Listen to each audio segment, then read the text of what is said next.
Kochi Bengaluru natural gas pipeline उद्घाटन देशवासी उद्देश्य लोकार्पण करुछंती प्रधानमंत्री नरेंद्र मोदी। सीधा स्वागत। नमस्कार।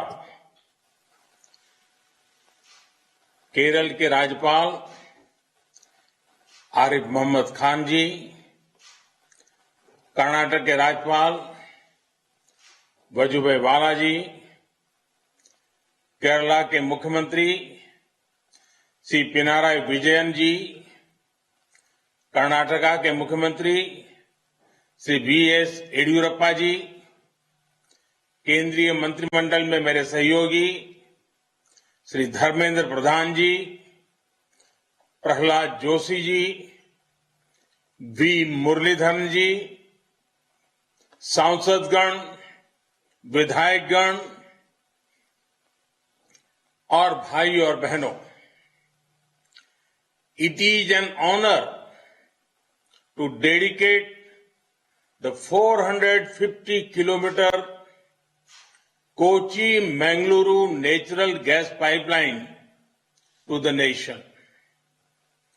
This is an important day for India, especially for the people of Kerala and Karnataka.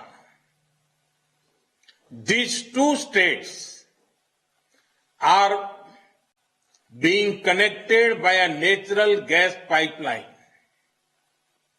I congratulate to people of these states. Congratulations also to all stakeholders for taking steps to providing clean energy infrastructure. The pipeline will have a positive impact on the economic growth of these two states. साथियों, Kochi Mangaluru pipeline इस बात का बहुत बड़ा उदाहरण है कि विकास को प्राथमिकता देते हुए सभी मिलकर काम करें तो कोई भी लक्ष्य असंभव नहीं। ये प्रोजेक्ट से जुड़े लोग जानते हैं कि इंजीनियरिंग के लिहाज से इसे पूरा करना कितना मुश्किल था। प्रोजेक्ट में कई दिक्कतें भी आई, लेकिन हमारे श्रमिकों, हमारे इंजीनियरों, हमारे किसानों और राज्य सरकारों के सहयोग से ये पाइपलाइन पूरी हुई। कहने को ये सिर्फ एक पाइपलाइन है, लेकिन दोनों राज्यों के विकास को गति देने में इसकी बहुत बड़ी भूमिका होने वाली है। क्यों आज देश गैस बेस्ड इकोनॉमी पर इतना बल दे रहा है? क्यों one nation one gas grid पर इतनी तेजी से काम हो रहा है? क्यों आत्मनिर्भर भारत के लिए गैस बेस्ड इकोनॉमी का तेजी से विस्तार बहुत जरूरी है? वो सिर्फ इस एक पाइपलाइन के फायदों से समझ आ जाएगा। पहला, ये पाइपलाइन दोनों राज्यों में लाखों लोगों के लिए ईज ऑफ लिविंग बढ़ाएगी।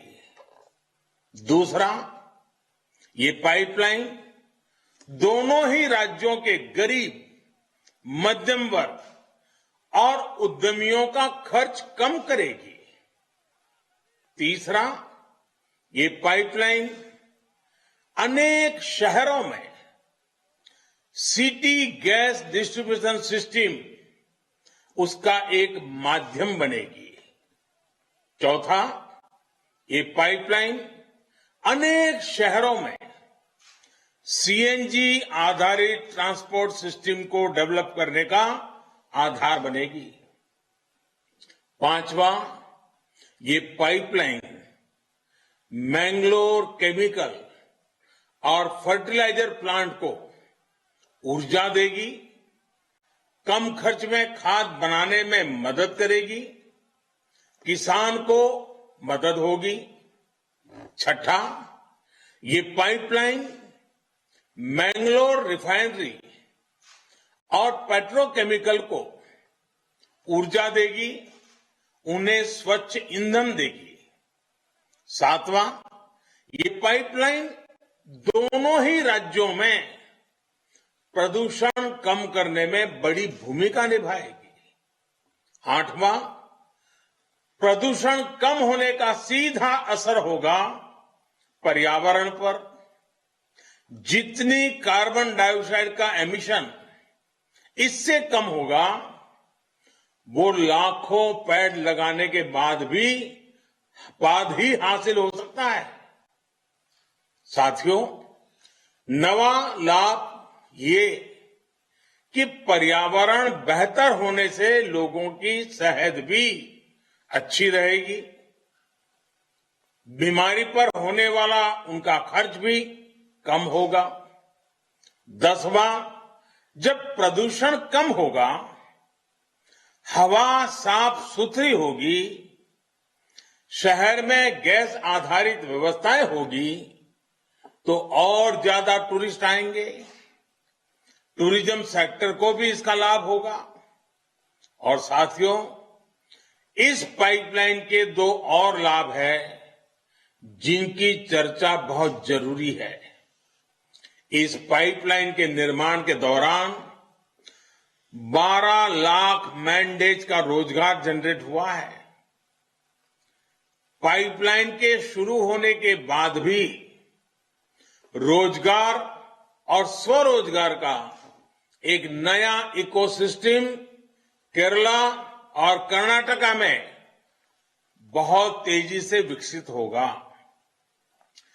फर्टिलाइजर उद्योग हो, पेट्रोकेमिकल उद्योग हो, बिजली उद्योग हो, हर उद्योग इससे लाभ लेगा और रोजगार के अवसर बनेंगे। साथियों, इस पाइपलाइन का एक और बड़ा लाभ पूरे देश को होगा। जब ये पाइपलाइन पूरी क्षमता से काम करना शुरू कर देगी, तो देश की हजारों करोड़ की विदेशी मुद्रा खर्च